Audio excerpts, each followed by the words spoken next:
Thank you for listening to We Have Ways of Making You Talk. Sign up to our Patreon to receive bonus content, live streams, and our weekly newsletter with money off books and museum visits as well, plus early access to all live show tickets. That's patreon.com/wehaveways.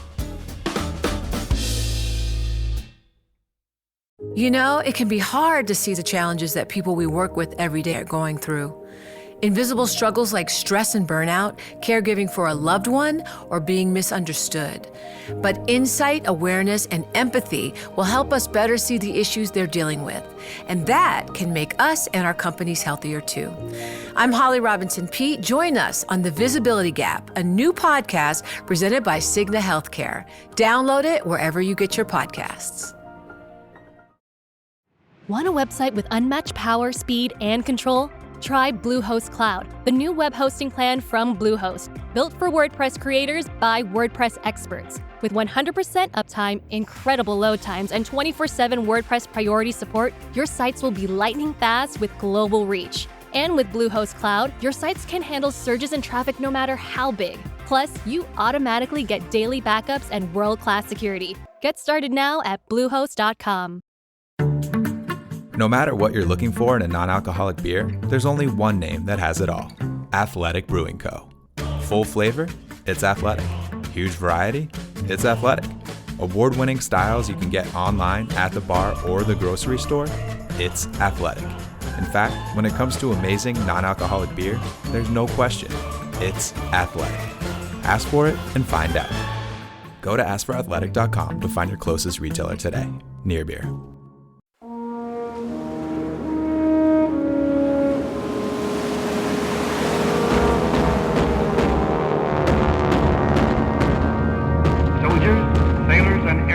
Of the Allied Expeditionary Force.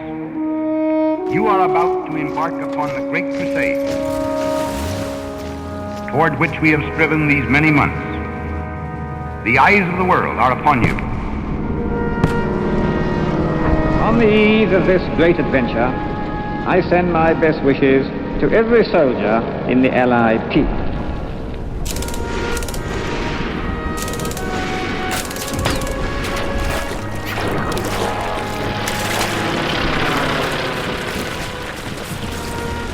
The tide has turned. The free men of the world are marching together to victory. I have full confidence in your courage, devotion to duty, and skill in battle. We will accept nothing less than full victory. Good luck, and let us all beseech the blessing of Almighty God upon this great and noble undertaking. Soldiers, sailors, and airmen of the Allied Expeditionary Force, you are about to embark on the Great Crusade, toward which we have striven these many months. The eyes of the world are upon you. The hope and prayers of liberty-loving people everywhere march with you. In company with our brave allies and brothers in arms on other fronts, you will bring about the destruction of the German war machine, the elimination of Nazi tyranny over the oppressed peoples of Europe, and security for ourselves in a free world. Your task will not be an easy one. Your enemy is well trained, well, that's debatable, well equipped, and battle-hardened. He will fight savagely. But this is the year 1944. Much has happened since the Nazi triumphs of 1940 and 41. The United Nations have inflicted upon the Germans great defeats in open battle, man to man. Our air offensive has seriously reduced their strength in the air and their capacity to wage war on the ground. Our home fronts have given us an overwhelming superiority in weapons and munitions of war, and placed at our disposal great reserves of trained fighting men. The tide has turned. The free men of the world are marching together to victory. I have full confidence in your courage, devotion to duty, and skill in battle. We will accept nothing less than full victory. Good luck, and let us beseech the blessing of Almighty God upon this great and noble undertaking. My chest is feeling a little bit fuller. I'm stirred. That was, of course, General Dwight D. Eisenhower, Supreme Allied commander. Could have been in the room. It is very much like he's in the room. Welcome to Second World War Pod, WW2 Pod. We have ways of making you talk. With D-Day 80 special. D-Day 80 special with me, Al Murray, and James Holland. But there was James Holland, by the way, doing that extraordinary rendition, primary colours rendition of Ike. There, I like Ike. I love Ike. Everyone likes Ike. Why wouldn't you? Yeah, I mean, the thing is, he's smoking 4 packs a day, so he's carrying some of the stress with him. I liked to feel I was giving a bit of gravel. So today, on this episode 3, D-Day the beginning, we've laid out the sclerotic, chaotic, inward-looking, collapsed, intriguing, internecine situation on the German side. And then the tidy, organised. Well, collegiate. I think I think that's absolutely the right word. Collegiate, delegated, but also great big railroads of decisions, deep planning decisions that not last minute changes. What the Allies are going to do is a great big set piece thing, because the only way in the end you can improvise is if you know what your set piece is. Yes. The Germans have no strategy. You need your base. You need your base. Base. You need your strategy. You need your aim. The Germans have no aim other than push the enemy back into the sea. Ranting and raving. Spittle. What are you going to do? Yeah. What will that achieve apart from winning the war so we can destroy Bolshevism? There's no quality. Obviously, we've just had Ike's inspirational speech there, but the quality of strategic thinking on the Allied side here is on it's on a completely different planet. The German quality of strategic thinking. There is no German strategy. What else are the Germans concerning themselves with in the summer of 1944? Hungary, murdering Jews in Hungary. May 1944. That's what they've got. Yeah, the month before Overlord. That's what Hitler and his goons have got their eye on. Their war on European His despicable regime of Nazi lackeys. Yeah, exactly. They're not thinking, okay, how do we actually practically deal with the prospect? And we talked in the last episode that the Germans know it's coming. They know there's going to be invasion. It's the strategic logic of the way the war's turning means that there will be invasion. It also suggests that means you've lost. And obviously, one of the sort of totemistic things that happens on the morning of June the 6th when D-Day comes postponed by a day, which we'll get to, is that no one wakes Hitler up with the bad news. Der Boss. Exactly. Der Chef. Wacken Sie up, or whatever it is. But you know what I mean? And there's a sort of, in a peculiar way, there's an absence of emergency about the German situation. Amazing. Anyway, and the German situation is, as the countdown to... Yeah, so we're now at the very end of May, beginning of June. Why June the 5th? Why is June the 5th? It's moonlight. Moonlight and tides. And it's Allied doctrine that you put your soldiers down basically at first light or just before. Yeah, so the whole point about this is that you want to be able to use offshore naval guns to destroy targets, and to do that you need to be able to see them, and you also want to bring your air forces, your overwhelming air forces to bear, and they need to be able to see their targets too. Because although they can operate blind, they can't really. So you're putting guys on the beaches kind of at first light, which necessarily means your parachute forces have to land at night. Exactly that. And because they've got to come in first. Because they've got to come in first. If they're going to tidy up the flanks and knock out guns and all the sort of stuff that they're going to do and seize nodal points, that has to be done at night. Right. And you also want to have it where the tide is sufficiently far out that you can see the beach obstacles. Yeah. So you can see them.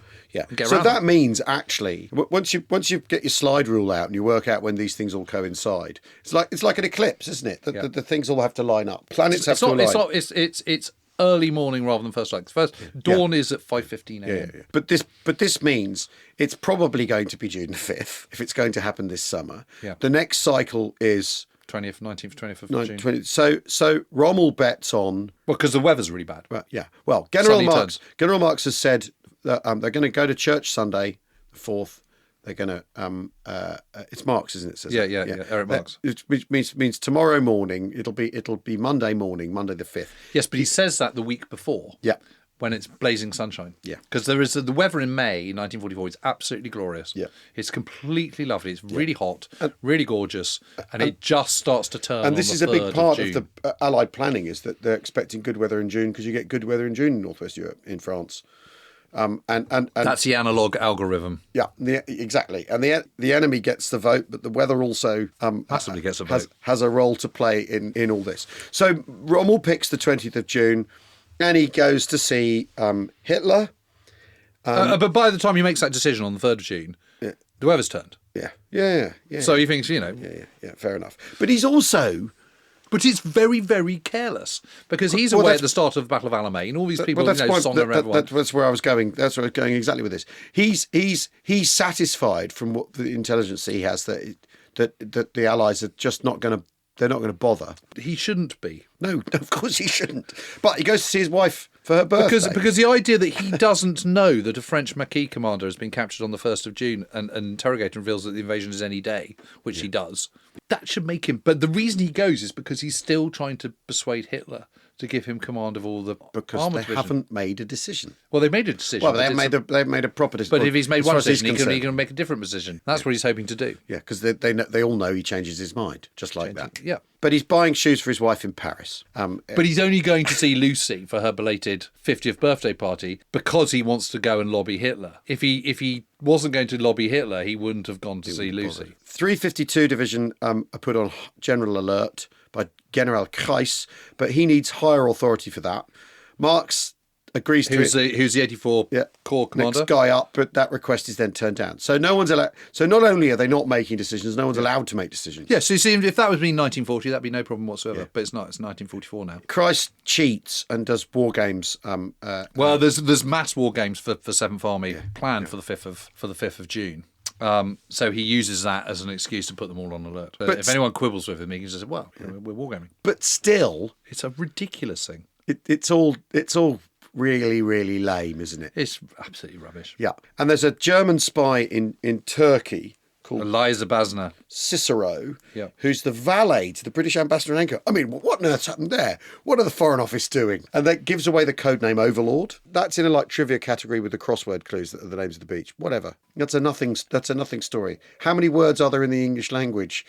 the words are going to crop up in crosswords. 27th of May, Hitler tells the Japanese ambassador... This is absolutely brilliant. This is so funny. Yeah, he says that the Allied invasion is imminent. He also tells them there will be diversionary operations in Norway, Normandy, and possibly Britain before the main invasion in the Pas-de-Calais. And that's fortitude right there. It is fortitude right there, but it's also covering all bases. Yeah, he's basically saying. So I won't be wrong because one bit of this will be right. That's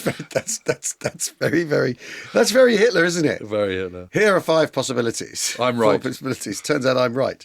And then on the afternoon of June the 5th... Obi West, which is von Rundstedt in the Hotel Georges V or wherever he is. The invasion will be somewhere between the Scheldt and Normandy. Brilliant. Genius. I mean, that's just amazing, isn't it? But no immediate prospect of invasion. No immediate prospect. I mean, that's the whole of southern England is by the 5th of June, they're all at sea. Yeah, exactly. They don't know. Well, the 5th of June, that afternoon, it's meant to have happened already. They've been in, most of them have been in ships since the 1st or 2nd of June. Yeah. They don't know. Right. So that's the German situation, which is basically, jack shit. Yeah. Right, so what are the Allies up to? Well, I mean, are the Allies offering any clues as to their possible intentions? That's the other thing here. I mean, all that air activity. I know. Well, I know we've been talking about it in our My Tape episode, but we can't not talk about it. But I know. That one of the things they do is they make sure they attack all of northern France, so the Germans can't pick a target. But surely you can narrow it down pretty easily by looking at previous Allied patterns of amphibious invasions, which and the emphasis they put on close air support of an invasion. Yeah.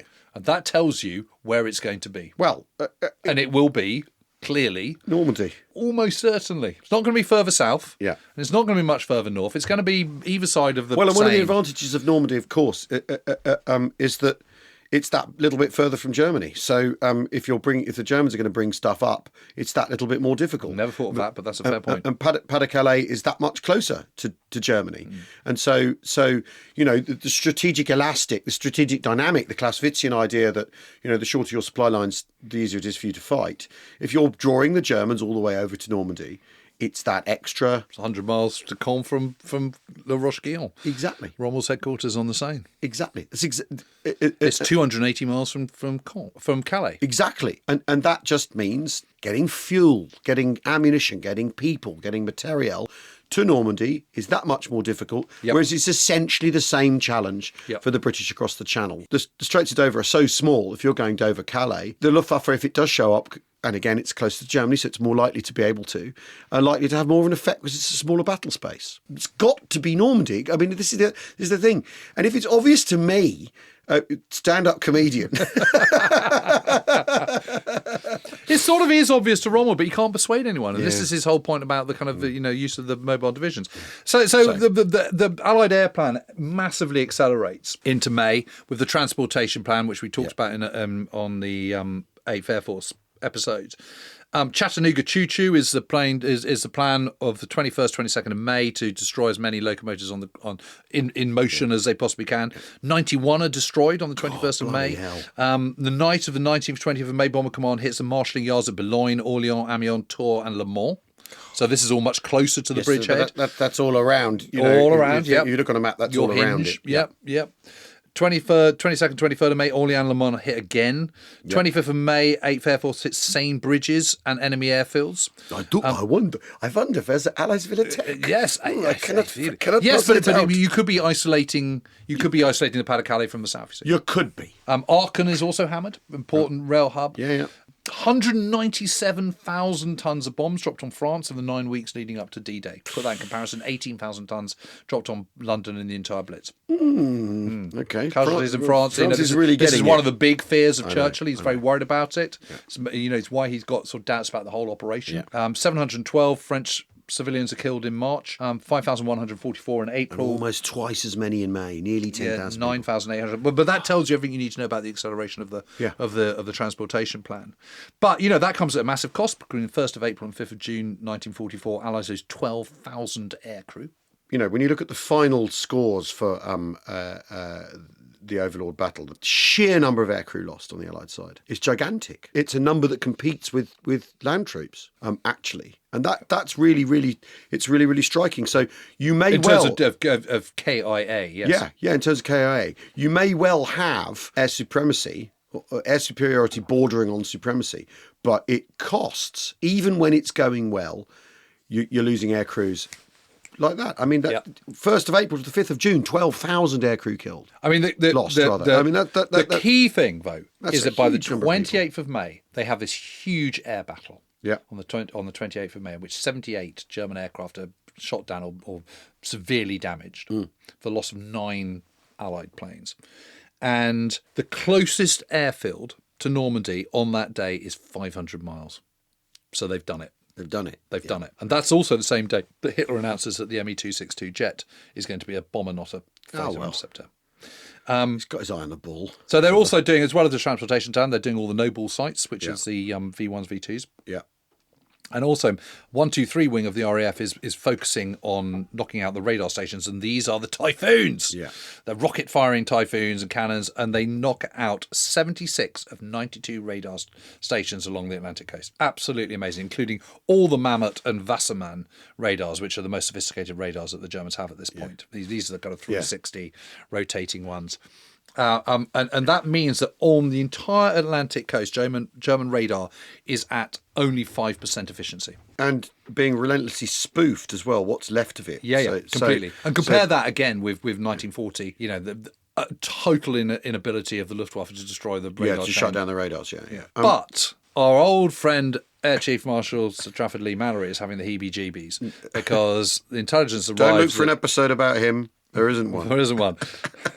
Intelligence has arrived that Fallschirmjäger Regiment 6 has arrived into the Cotentin Peninsula. This is von der Heiters that we talked about in the first episode. And also the 91st Luftlander Division, which is an anti-airborne division. It's specifically designed to do that. Doesn't mean it's very well trained or very well equipped, but they are there. And they are now in that southern bit of the Cotentin Peninsula. And also the intelligence arrives that the 352nd Infantry Division has now moved up near the coast. And the plan has been, original plan is for the 101st, and this is the only bit of the plan that changes, 101st and 82nd Airborne to be landed quite far apart. So the idea was the 82nd Airborne is on the western side of the Cotentin Peninsula. You cut the whole peninsula off. And you cut the whole peninsula off. But this is scrapped on the 26th of May on the basis of this information. So the 82nd Airborne is given the Murray Valley, both sides, to secure that. Yeah.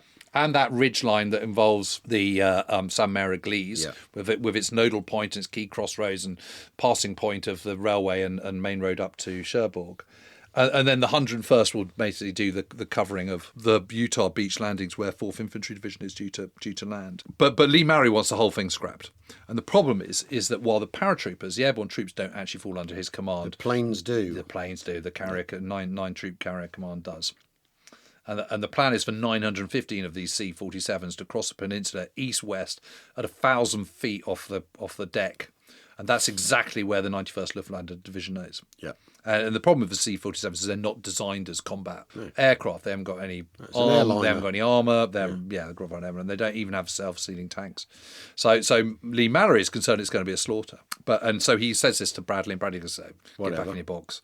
Yeah. He says this to Maxwell Taylor, who's the commander of the 101st, and to Murphy Ridgway, who's commander of the 82nd, and both of them just absolutely dismiss his concerns. So he then writes to Eisenhower. I hesitate to increase your problems at the present difficult time, but I feel I should be failing in my duty to you if I did not let you know that I was very unhappy about the US airborne operations as now planned. And Ike basically says, yeah, whatever, thanks for your concerns. However, a strong airborne attack in the region indicated is essential to the whole operation, and it must go on. It is particularly important that air and ground troops involved in the operation be not needlessly depressed. Like all of the rest of the soldiers, they must understand that they have a tough job to do, but be fired with determination to get it done. In other words, stop. Now's not a time, mate.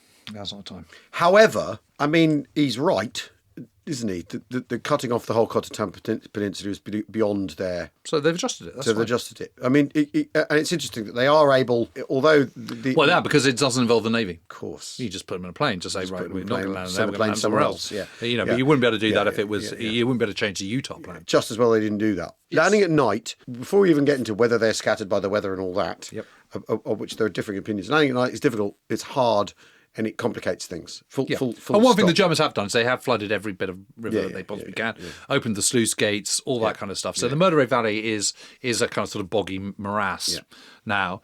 But back in the UK, I mean, all the invasion troops are ready. There's going to be 155,000 of them. 132,000, 133,000 troops landed by sea. 22,000 landed by air.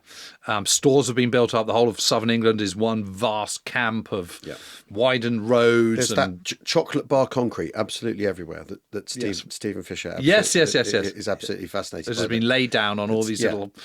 And roads built in the New Forest so you can park trucks and hide and between Broad Chalk and Wilton. I mean, where I live. if you go for a walk in the New Forest, you'd suddenly come across these hard stand, basically concrete platforms all over the place. This is stuff that's been going back the year previously. So preparing for this a massive embarkation. There's obviously a blood drive on, getting people to donate blood. There's all this stuff that's deep planning, deep preparation. Right, so very end of May, all the troops are moved to these camps right on the coast where you're no longer allowed out. No more trips to the pub. Anything you are now in to the invasion is goodbye. To say to all your loved ones, that's it. These are known as sausages. They're all there. The whole of the southern coast, literally every single port cove has been converted with your Cadbury's chocolate concrete. There's landing craft allocated. Everyone is good to go. People are starting to load up on the 1st, 2nd of June. It's all happening. It's all kicking off. We've touched on it 2 or 3 times already. The weather. Yeah, I'm absolutely determined to get my friend Simon Keeling to come and do a proper... so look forward to that episode when it comes, ladies and gentlemen. However... But the précis is, the weather isn't what people had expected or hoped for. No. May has been perfect. June is quickly going sour. And the Allies have the advantage of because they control the Atlantic, they have weather information coming all the way across the Atlantic in a way that the Germans now don't. The Germans don't have a big weather picture to look at in the way that the Allies do, and there's disagreement, isn't there, within the Allied establishment about the weather. So the interesting thing is Group Captain James Stagg, who's always quoted in this because he wrote an autobiography about There's it. a play. But he's not actually a meteorologist. What? No. Hold on. I mean, I know we're not really in this sort of myth. He's a geologist. I mean, welcome to We Have Ways to Make You Talk, Mythbusters. Mythbusters. We've just bust a myth for you there. No. So he's a geologist. He's a geologist. He's not a meteorologist. So how's he ended up in that job then? Because he has. He's clever. He's clever, and he is. How old is Stagg at this point? 38. Right. Okay. But he's a clever man. And He's a good guy. Yeah. Scientist, He's a Scot. He's a decent fellow. He's an academic in civilian life. But he's the man overall in charge of combined teams, and obviously the Air Ministry have their own meteorologists, and the US Strategic Air Forces under Spots have their own meteorologists, and they're all suddenly brought together under the overall charge of Group Captain James Stagg. Right. But there are two. The British team is head up by a Norwegian called Sverre Pettersen. Yeah. And he is a kind of, just look at the existing data kind of guy. And the Americans have this kind of rather maverick figure called Dr. Irving Crick. Oh, come on. I mean, sometimes the Americans have names that are straight out of, comics. Too on the nose for a novel. I'm Dr. Irving Crick. I'm here to look at your weather. I'm a meteorologist. I'm the meteorologist. A maverick meteorologist. Irving Crick is here to see you, sir. So he's looking at patterns. And Pettersen is just looking at what's in front of his nose. Right, okay. The problem is that forecasting is forecasting. It is predicting, and you are second guessing how these movements, which are reported, are going to come in. Obviously, you've got zillions of weather stations in Ireland and all the rest of it, but you've only got limited ones from the Azores and out at sea in the Atlantic, and things can change. It's not. You don't have GPS. You don't have satellites reporting. So you are just predicting. And they're still better. They're still much better informed than the Germans, though, right? Yeah, they are. Yeah. But it's it's not the kind of it's not even precise today. No. With all the stuff you've got, it's less precise then. On the 1st of June, it appears that there is storms so it's appealing. Sort of Michael Fish weather forecasting. Yeah. These magnets. For those who don't know, from his magnets falling off the thing. 1987. the great storm. There will not be a storm. There will not be a hurricane tonight. Yeah. So on the 1st of June, Pettersen predicts 10/10 cloud and force 5 by Monday, the 5th of June. And actually, on this, Crick completely agrees. There's no big debate about this. Stagg warns the commanders on the 2nd of June. So this is the chiefs and Eisenhower and all the rest of it. At 9:30 p.m. on the 3rd of June, Stagg comes into the library at Southwark House, just south of Portsmouth, where they're all based, where where the planning is, and where's the huge great map on the wall and all the rest of it of the invasion round.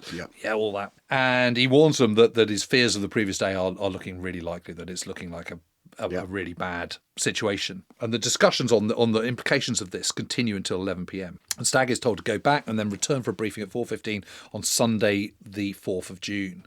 And as he goes away, Tedder goes, "Pleasant dreams, Stagg." Oh, it's awful. No, it's brilliant. No, it's awful. It's brilliant. It's like, hey, no pressure, man. It's awful. No, it's absolutely brilliant. brilliant. I don't like it. I know you like it, but I don't like it. I think what that's showing is that I'm going to keep, I'm Deputy Supreme Allied Commander, I'm keeping calm on this. Yeah. Crick now believes that a ridge of high pressure from the Azores is going to keep the worst of the storm away from the Normandy coast on the 5th. So so Crick's stick with it. Pettersen feels that is going to be too much and that it won't clear in time on the more early hours of the 5th of June. Yeah. Stagg just instinctively trusts Pettersen more than Crick because Crick's American and slightly maverick, and Pettersen's a guy he's been working with for a lot longer. So the 4th of June, Sunday the 4th of June, Stagg turns up at 4:15 a.m. into the library at Southwark House, says the weather still looks bad. And Eisenhower feels that the full support of the Air Forces is what's essential. So they're less concerned about the mocking around of the landing craft on a force 5. They're much more concerned about the 10/10 cloud. Yeah. That's the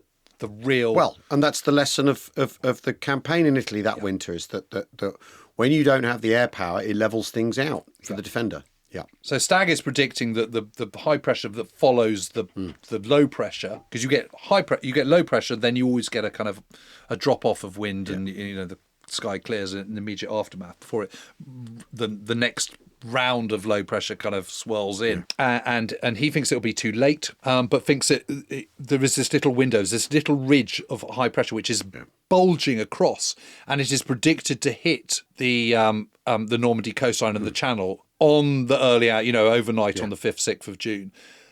This is a total punt. Right. This is the bit. This is. I'll get Simon when we get Simon Keating on. He can explain this in much better detail. But there is no reason why that would stay there. That, it could very easily disappear off into the North Sea. Right. Okay. It really could. That is just an absolute punt that will happen. So Crick is very much in favour of just sticking to the existing plan because they're already there and there's not going to be much in it. Forces J and S, which is for Juno Beach and Sword Beach, they're already on their way. They've got to be recalled. Eisenhower makes a decision to postpone for 24 hours, which is a massive call. Yeah, it's huge, isn't it? Because of morale and issues and people being out at sea and all the rest of it. So Sunday night, 4th of June, 9 p.m, Stagg reports again to the commanders in the library. It's like, we've postponed 24 hours. What's it looking like for the 6th now? And Stagg says, well, I think, I still think we're going to get that little window of high pressure. Yeah. But he doesn't really know. But he's got to say something. Petterson is thinking that it will be okay. Crick is still kind of thinking, should have gone on the 5th. Are we saying the war could have ended a whole day earlier? It could have done a whole day earlier. and at the time, outside, it is now clear skies, the wind has dropped, there's no rain whatsoever, it's 3 a.m. Yeah. So that's in Portsmouth. They could have gone on the 5th. What it would have meant a delay by an hour and a half of the 6th Airborne. I mean, the thing is what happens to them anyway in terms of landing coherently. So they could have done on the 5th. They could have gone on the 5th, yeah. Anyway, Same they made difference. the call. You never know. Maybe 500 people had met the rendezvous for the Maryville battery. It would have gone differently on a different night. Who knows? Who knows? Anyway, 4:15 a.m. it is decision time on the 5th of June. They've either got to go or they've got to cancel. And if they cancel, they're not doing it again until the 20th. So Stagg is still reasonably sure there'll be a window. He presents them and says, I think so. But I mean, it's massive deep breath. And so Eisenhower says, well, what does everyone think? And one goes, well, I think we should go. Yeah. And so does Beadle Smith, so does Ramsey, so does Tedder. I mean, inevitably, Lee Mallory is still sort of going, I don't know, I'm worried. But the decision rests with Eisenhower. So he sits in his chair, rubs his face with his hands, sat in that very chair, looks up and goes, okay, let's go. And we're going to go to a break.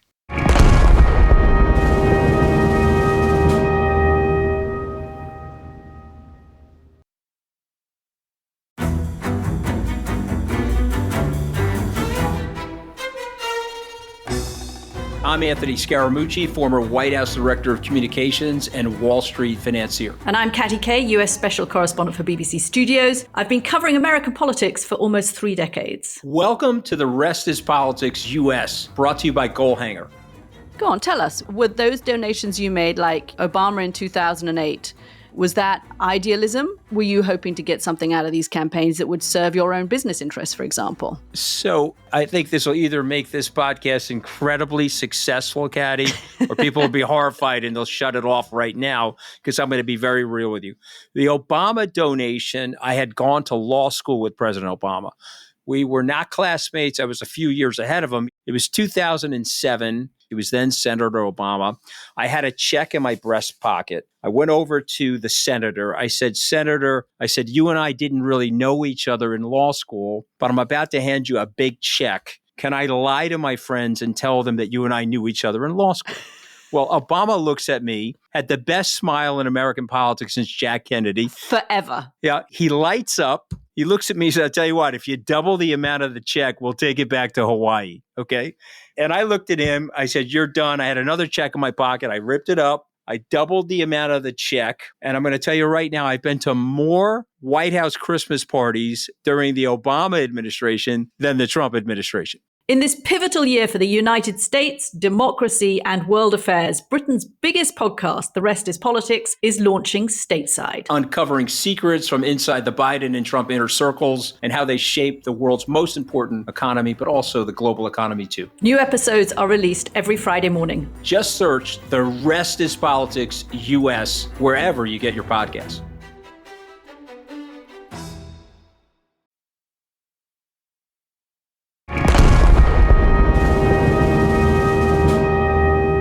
Welcome back to We Have Ways of Making You Talk. So Ike just said, let's go. To go. They go. So They're out at sea. 10:15, 22:15 hours, Monday the 5th of June. Oberst Lieutenant Helmut Meyer, who's the radio interception guy for German 15th Army, and his team, and the Germans the Germans haven't been bad at radio interception because very often the British are extremely slack with wireless security throughout the war. They pick up. It's a someone's heart is languishing. Exactly, with it's a BBC code longer signal. It's a BBC code signal to the resistance. It's not. It's a thing on open communications. He passes that straight up. That's the invasion is. That's the invasion is coming message that the BBC transmit for the resistance. He tells Rommel, but Rommel, or rather, tells Rommel's headquarters. Yeah, because Rommel's not there, and up to Obi West for Rundstedt, and on to the German General Staff. But it's not passed on to 7th Army. What? And also, I mean, Oberst Wilhelm Meyer-Dettring, who's the head of intelligence at Obi West, is away on leave. But you know what? People are going to be away on leave. I mean, I think that, but not Army Group commanders. Army Group commanders being away on leave. It's the summer. When else are they? What else is going to happen? You should be on high alert. No one should be on leave then. I mean, it just doesn't make any sense. No, it's bonkers, but not sort of important people like that. 2340, German radar station on Guernsey picks up airborne forces crossing the Channel. This is reported to 84 Corps, but again fobbed off by a duty officer. At 7 minutes past midnight on the 6th of June, we're now on D-Day the 6th of June, German sentries spot low-lying aircraft north of Carentan. US Pathfinders land at 10 minutes past midnight, and they're coming in to mark out drop zones, parachute soldiers coming in the next few minutes. Fallschirmjäger 6 at 11 minutes past midnight, reports enemy paratroopers. And at 16 minutes past, this is an exciting one. This is it. Yes, the first of 3 British gliders, piloted by Jim Woolwalk, landed in Sicily the year before and had been miles off. But selected for this and trained for this, and real heavy focus on him as a lead pilot.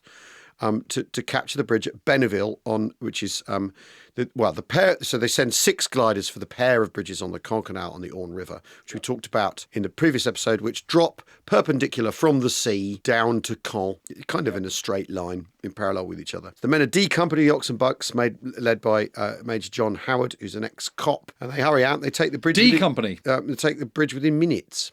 Yeah, it's absolutely amazing. Yeah. And it's amazing because Jim Woolwalk, in the first lead glider, lands literally just nudges the wire. He's on the wire. Around the little sort of gun position. There's a sort of an anti-aircraft cannon right on that eastern side of Pegasus Bridge. Yeah. Out they all jump, arms locked, Yeah, on the thing. And you're crash landing a glider. I mean, it's an insane way to come into battle. And on those they jump out. But on those gliders, there's assault boats in case the bridge has been blown. There's sappers to make sure that there aren't explosives on the bridge. The expectation is that they will not succeed. Yes.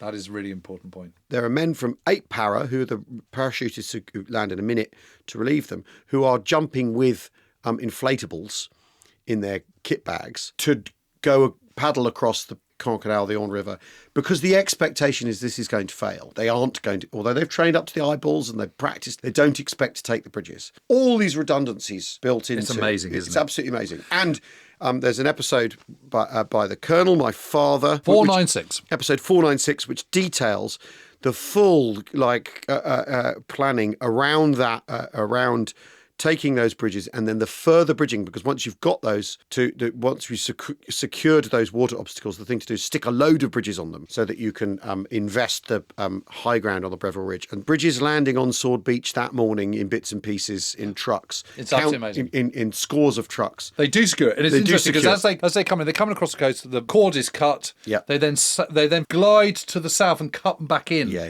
And so you're actually arriving from the south. So you come from the north, circle round 180 degrees and then glide in. So if you watch The Longest Day, they come in the wrong way in the movie. Yeah, that's interesting. They come in off the coast. Yeah.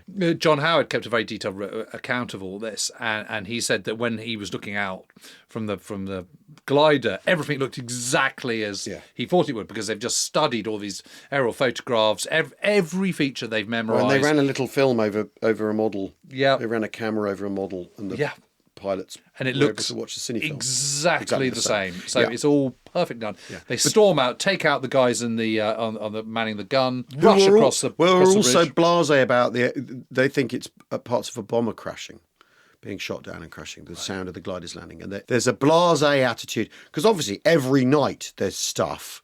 I I mean, this is, we talked about all these people not taking it seriously, but every night there's stuff. The French coast has been attacked every night for months. So every night there's alarms and excursions. So little wonder. But this, after all, this is the only part of the airborne, 6 airborne Operation Tonga that goes according to plan, actually as planned, this one bit. The Maryville battery, which is just up the road, which is overlooking Sword Beach on the high ground on the coast there. It's a gun battery. But on the eastern side of the Orne. On the eastern side of the Orne is bombed by some Lancasters. And then it all starts happening quite quickly. So a minute after, the 17th of... Yeah. So it's 17 minutes past midnight. 2 of the 3... Well, all 3 land, but one of them lands a long way away. Yeah. But 2 land at the other bridge. Horsa Bridge, it's Horsa called. Bridge. Then Pathfinders at 20 past, Pathfinders start dropping from 22nd Independent Parachute Company. And they're coming in with Rebecca and Eureka is the beacon system. Right. You set up a Eureka, and the Eureka is passive. So what you don't do is plonk a thing down that gives away where it is. You plonk a thing down that's listening for the aeroplane coming in and then goes, hello, I'm here, and directs in the parachutists to come. Problem with that, of course, is the Pathfinders have to land at the right place. They do. The weather is challenging. The nighttime drop is challenging. Things kind of unravel on the night, but I think there's an expectation that they will. James Hill, who's 3rd Parachute Brigade commander, he says chaos will reign, expected to. Just crack on. Meanwhile, we've had the first casualty, which is Lieutenant Dan Broveridge. He's the first officer out. He's literally the first man out of the first glider. Charges across the bridge, gets hit in the neck. But he doesn't actually die until about 2:30 in the morning. Right. So he's not the first death. He is the first casualty. Right. And interestingly, his body is recovered from a Horsa glider. I think the second one, and that's because it falls in a little dip below the thing, and that's obviously been turned into the first aid boat, the RAB. So his wounded body is taken to there where the medical officer is trying to treat him, and so when his body's recovered, that is where it's recovered. Same time, dummy paratroopers Ruperts are being dropped with the SAS. So gramophones. To distract the enemy. At 5:30 midnight, Oberleutnant Brandenberger, who's with the 5th Battalion, the 125th Mechanised Infantry Regiment, says, I'm watching an airborne operation east of the Orne River. Hello? Yeah. A load of Bomber Command bombers come in and attack the anti-aircraft batteries around the It really is. They thought of everything, haven't they? It's Needle Point, Carpiquet area. There's a big airfield at Carpiquet. Then you have the 4th French Paratroopers Battalion, 20-1 at 0040 hours. He's the first Frenchman to be killed. First Frenchman to be killed, Corporal Émile Bouetard. He's arguably the first Allied soldier to be killed. Dan Broveridge isn't dead. Yeah. General Lieutenant Wilhelm Richter from 716 Infantry Division, the OC of that. He's getting reports of airborne landings. It's happening, right? Yep.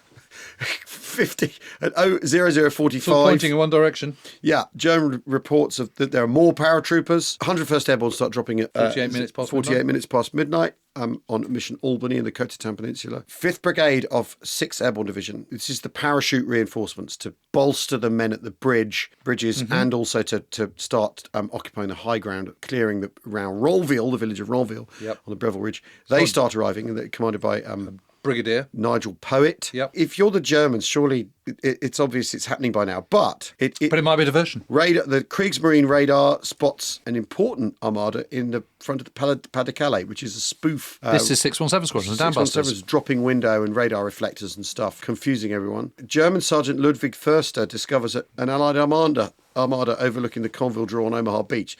So now there's ships appearing. We've had the airborne landings, now there's ships. Yeah, this is the minesweepers. Yeah, clearing a path. More French paratroopers are dropping in Brittany, which I think's really interesting. Again, this is the SAS, to cause yes, it's French SAS. Then all German troops under the command of 84 Corps from the Orne River to Saint-Malo are put on alert. The Germans are getting the message. It's all happening thick and fast. 1 minute later, 716th German Infantry Division warns marks of enemy in the Koh-Tatan. 121 Pathfinders of the 82nd Airborne Division start jumping over Normandy and the Koh-Tatan in their drop zones N, O, and T, which is sort of either side of the river, Murderay. Then at 1:30, Fatty General Dolman, 7th Army Commander, even Fatty Dolman can see something's up. He orders a general alert. 10 minutes later, 0140, 101st Airborne they're all down. They're all down. They're all on the ground. 5 minutes later, General Marx receives new information saying that there are paratroopers between Saint-Marie-de-Mont and Saint-Marie-Église. Yep. So Saint-Marie-de-Mont is about it's about 4 or 5 miles difference. Yep. just to the kind of southwest of St. Mary-Glees, but it's all in that neck of the wood base of it. And it's interesting, isn't it? Because just a little bit later, Naval West Group Chief of Operations for the Kriegsmarine, Admiral Karl Hoffmann, summons various staffs following the accumulation of alarming reports and sends the following message to Germany. Report to the headquarters of the Führer that it is the invasion. Man on the ground thinks it's so. But, are they listening? Well, is he awake? Are they going to wake him up? 0151, 82nd Airborne Division starts landing. Yep. So a little bit behind 101st. Yeah. And that's because 101st are going first across Dakota Town. Yeah. So they're going further east, so you want to get them in there these first. airstreams have to all be carefully coordinated, not all crash into each other and all that sort of stuff. And they're going out into the Atlantic, aren't they, and then coming back in, or out to the far end of the English Channel and coming back in. Yeah, they go round from the Channel Islands. That's right. They dogleg round, don't they? And amazingly, at 5 to 2 a.m., 1,198 bombers of the United States 8th Air Force. That's when they take off. So they're operating at night. Yes, they're operating at night. Isn't that interesting? Yep. 2 o'clock in the morning. Von Rundstedt is made aware of the alerts. So someone's gone in and... What does von Rundstedt say? Oh, leave me alone. I want to go back to sleep. Duty officer Hauptmann Wagemann places a 21st German Armoured Division on level 2 alert, which is a movement ability in less than an hour and a half. Not level 1. Assume one's the top, not 3. 5 minutes past 2, 1st Panzerjäger Company of 716th Infantry Regiment leaves Biéville to patrol along the Orne Canal in the direction of the Benneville and Ronville bridges, which are now full of paratroopers and glider soldiers. 5 minutes later, news reaches 716 Division. General Richter. Pegasus and Horsa bridges have been captured intact. So the Caen Canal and the Orne River are under British control, which means you can't get your panzers over them if you're trying to go in nice and close to where Sword Beach is going to be, to Weestrom. Full alert at 13 minutes past 2 in 84 Corps. There's a dawning on the Germans, but could they do... the thing is, here's a question. There's a torrent of stuff happening. Is there anything they can do about this anyway, given the way they're set up? Not really, because there's a sort of general lack of coordination and everything. Yeah. I suppose the kind of biggest focus you could have is 84 Corps, under Marx, try and kind of bypass Dolman as much as he possibly can, because he's just hopeless, which is essentially what happens. But his mobile reserve along the coast is one of the regiments of the 352nd, which is a 3-regiment division, not a 2-division, 2-regiment one. And that is the mobile reserve. But the mobile reserve is mobile through purloined French trucks and bicycles. So he pretty quickly sends them off to go and intercept the reports of the Operation Titanic, the loudspeakers and the and the Ruperts coming down, these dummy paratroopers, and sends them all off. Yeah. They're nowhere near the coast. They're near the coast, but they're not that close. So they send them off on their bicycles to go and intercept that. Marx, with all his experience, should have recognised that airborne troops are, they're the harbingers of something bigger. Yeah. Because airborne troops don't operate in isolation. Yeah, because they can't. They need to be supporting. So don't chuck all your eggs in one basket and chase that one. Just keep calm, hold your nerve, and wait for the invasion. The other thing with airborne troops is if you go back to them 3 days later, they'll have run out of ammunition and food. Right. So he's you hold them up. Don't make them a focus of a main effort in this situation when something much bigger's on its way. He makes a catastrophic decision in sending his mobile reserve off that. And these guys, they're cycling in the night, around the back lanes of Normandy. It is absolutely hopeless. This is the elite 352nd. Yeah. Anyway, sort of fighting continues. You've got all the 6th Airborne troops are now trying to organise themselves and get off to the various bridges over the River Dives, which they're trying to destroy. You remember from the last episode, just to prevent a kind of westward crossing from 15th Army. Hold the Breville Ridge, get across to Troarn and Roubaix and these places to destroy these 5 bridges, which they're all doing. And there's fighting going on around the Breville Ridge and all the rest of it. It's really, it's crazy. 7th Army by 3 o'clock is correctly identified the centre of the Allied airborne drops. You can correctly identify it all you want. What are you going to do about it? Yeah, well, exactly. As you say, it must mean there's a sea landing coming. Yeah, and by 3 o'clock, the invasion force is off the coast. Yeah. They're starting to, those who've been in transports are now getting into their LCAs and their Higgins boats. They're getting ready for this. It's all building towards something pretty substantial. This is the detail here I really love. Sergeant Ludwig Förster fires 3 white rockets from his WN-62 strongpoint near the Colville Draw at Omaha Beach to ask the offshore ships to identify themselves. And do they? No. Well, no, they don't. Well, they're going to pretty shortly by means of artillery. Yes. But I mean, there's this sort of. There's a sort of It's charm. bonkers, There's isn't a charm in that, isn't there? Yeah, Well, I better check who they are. Yeah, it's absolutely crazy. 3:20 a.m. General Windy Gale, commander of the 6th Airborne Division, British 6th Airborne Division. He's parachuted in with his I staff. think he comes in the glider. Oh, does he? Yeah, I think he's too old to. Oh, is he? He glides for in. any of that. He glides Anyway, in. he comes in on Ronville, doesn't he? On the end zone. But in the expectation that he's not going to really be able to do anything tonight, his attitude is, I need to be there. But we're going to have to let events proceed. I'm not here. I'm not here to command right now. I'm here to look at the state of things in the morning when the dust has settled. And that's his attitude, because he's also doing the thing of it's a very complicated plan, and he knows he can't do anything about it on the night. Meanwhile, Lieutenant Colonel Terence Otway, What a commander story of this the is. 9th Battalion, Yeah. 9 para, 3:25 a.m. It's all been a bit of a haywire. Their jump hasn't gone exactly where they think it's going to. He's supposed to have 635 men in his battalion. He only managed to master 170. Yeah. Well, some estimates are even lower. And they come to the rendezvous. There's a bunch of gliders that are meant to land on top of the battery, and the men in those gliders are wearing skull and crossbones luminous patches on their smocks, so that they won't be killed by friendly fire. Is the big idea. Right. And they've got a flamethrower in the glider with them and all this sort of stuff. And they land in the wrong place. And there's a guy who's an ex-policeman who I met who interviewed about that. And he said, I'm only alive because the glider pilot landed in the wrong place. He said, if we landed on that battery, we'd all be dead. Amazing. But they attack it. And they've got a tough one, because they've got to attack it before the Lancasters come over and flatten it. Yeah. And before the Navy starts shelling it at first light as well. So they've got very, very little time. Narrow massive margin. So he's got 170 men or less. Yeah. Whatever he's got to take. And so they do it, and they go, Bangalore torpedo their way in through the wire. It's a great big firefight. At the end of it, 75 men are still standing. Amazing. Absolutely incredible. And then they move off, and they find that it's not the heavy guns in the battery that they thought they were, but they then move on to their next objective. Also, you've 55 horses coming in 10 minutes later, bringing in guns, jeeps, field ambulance, explosives, and all this sort of stuff. Because the way the British parachute battalions work is the battalions parachute their bayonets in, basically, and everyone else generally comes by glider. So the parachute in there, it's like they're parachuting the software and the hardware comes by glider. It's kind of the way the parachute battalions operate. Yep. The air landing battalions, which come tomorrow or come later on D-Day, that's glider-borne soldiers in gliders.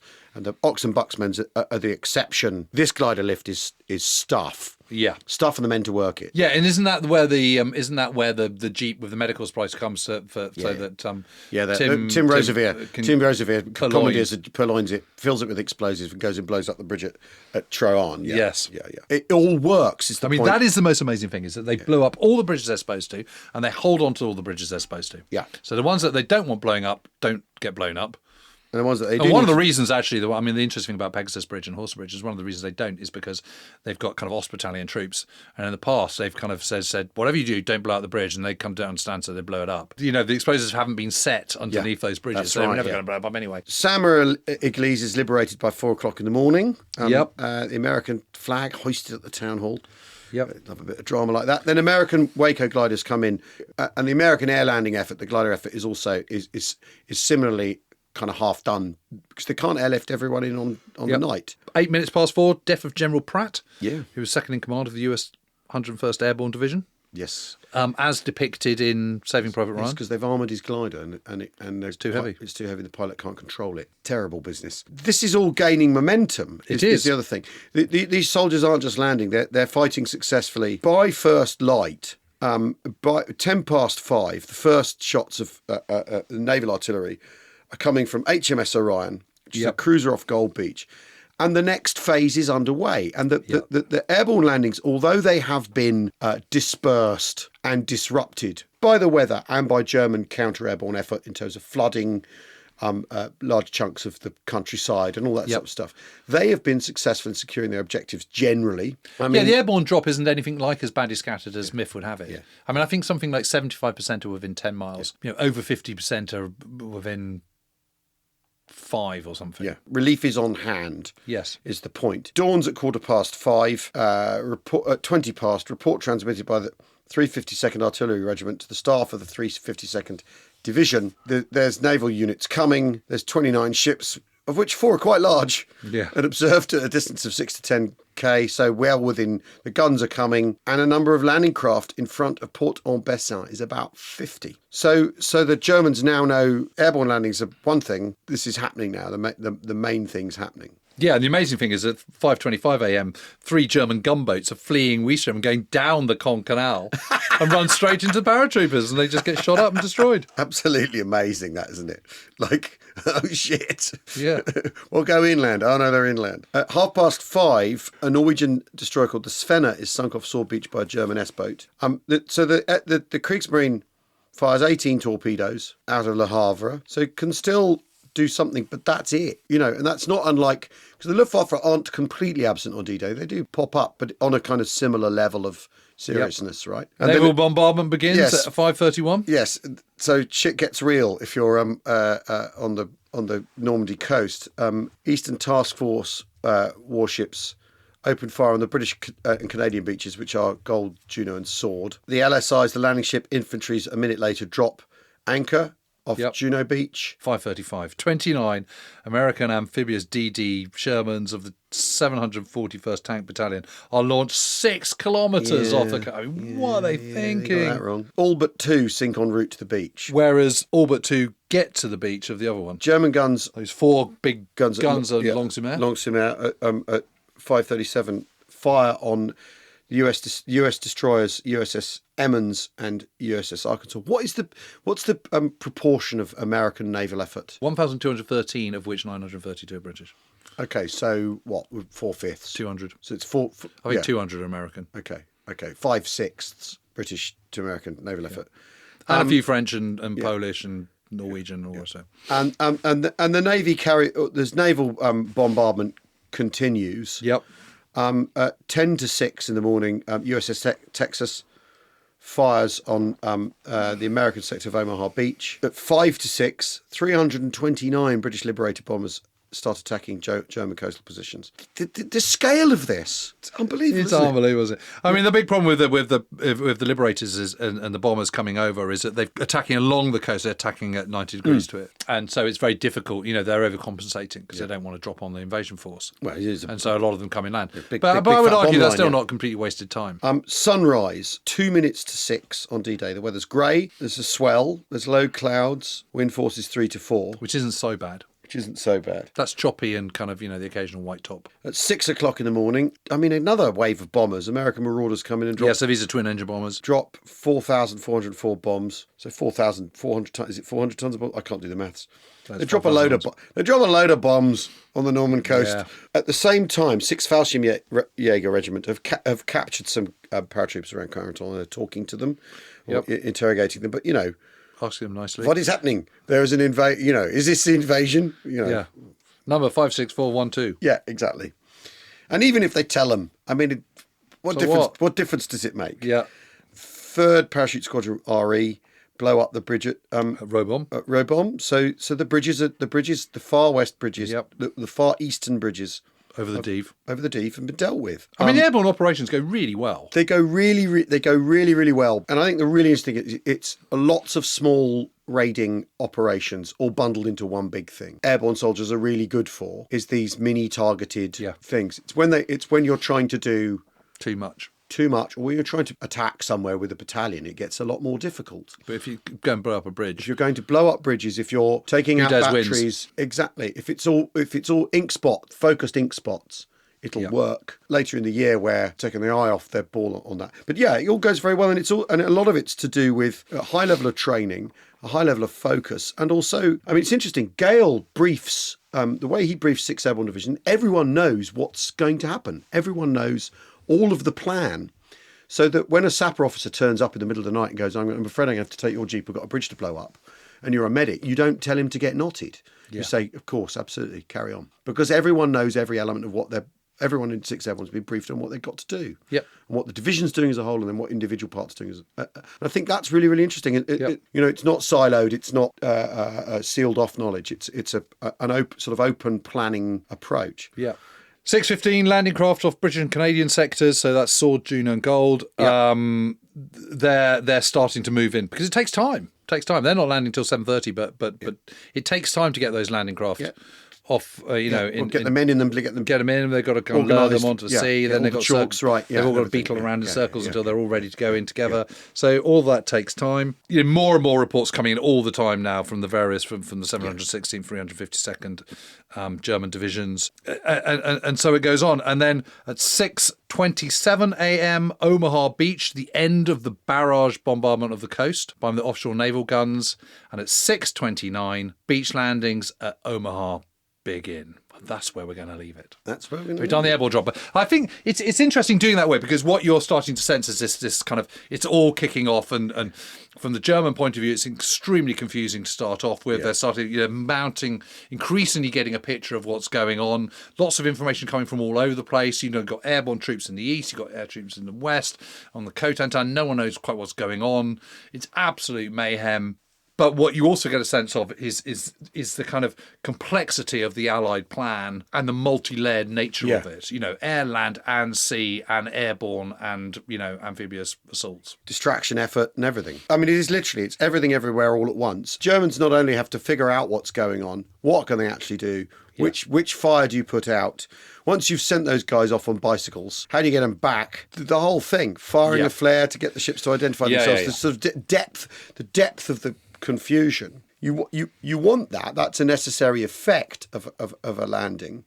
But the Germans are really they're offering confusion to the Allies in this situation, aren't they? Yeah, they absolutely are. So they go up to the start of the landings at Omaha Beach. Thank you very much for listening. If you like this kind of chat and you want to go to hang around in a bucolic English country setting, not far from Silverstone Racetrack, Black Pit Brewery, and you meet fellow like-minded people who are interested in this subject, come to We Have Ways Fest, 18th to the 21st of July, where you can see James and I doing this in the wild with tanks and aircraft and going wild and beer and entertainment and all that sort of stuff. This will be our 4th We Have Ways Fest, and can you believe it? The thing's going to head of steam, and if you go to the website, buy a ticket, it is the ideal weekend for either your love of war waffling, or the war waffler in your life, or the person yet to become a war waffler. So doesn't even know yet. Doesn't even know yet. We have wastefest.co.uk. Brainwash your children with us. We'll see you very soon. Thanks for listening. Goodbye. Cheerio.